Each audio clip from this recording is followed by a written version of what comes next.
കുണ്ടറ പീഡനക്കേസിൽ പ്രതിയായ മുത്തച്ഛന് 3 ജീവപര്യന്തം തടവ്. കൊട്ടാരക്കര ഫസ്റ്റ് ട്രാക്ക് സെക്ഷൻ കോടതി ജഡ്ജി അഞ്ജു മീര ബിർളയാണ് ശിക്ഷ വിധിച്ചത്.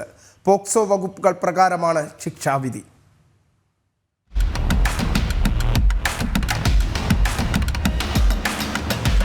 പത്തും 13 വയസ്സുള്ള സഹോദരിമാരെ പീഡിപ്പിച്ചെന്നും പീഡനത്തിൽ മനംനൊന്ത് 10 വയസ്സുകാരി തൂങ്ങിമരിച്ചെന്നുമായിരുന്നു കേസ്. കുട്ടിയുടെ മുത്തച്ഛനായ പ്രതി കുറ്റക്കാരനാണെന്ന് രാവിലെ തന്നെ കോടതി വിധിച്ചിരുന്നു.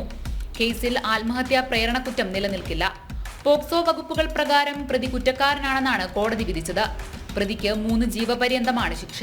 6ാം ക്ലാസ് വിദ്യാർത്ഥിനിയെ 2017 ജനുവരി 15-നാണ് വീടിനുള്ളിൽ തൂങ്ങിമരിച്ച നിലയിൽ കാണപ്പെട്ടത്.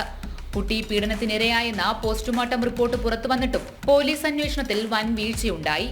പിന്നീട് ഏറെ വൈകിയാണ് പ്രതിയായ മുത്തച്ഛനെ പോലീസ് പിടികൂടിയത്. വിചാരണയ്ക്കിടെ പ്രധാന സാക്ഷികൾ ഉൾപ്പെടെ കൂറുമാറിയിരുന്നു. കുട്ടിയുടെ അച്ഛനാണ് പ്രതിയെന്ന് വരുത്തി തീർക്കാനും കുട്ടിയുടെ അമ്മയുടെ അച്ഛനായ പ്രതി ശ്രമിച്ചിരുന്നു. ജനം, കൊല്ലം.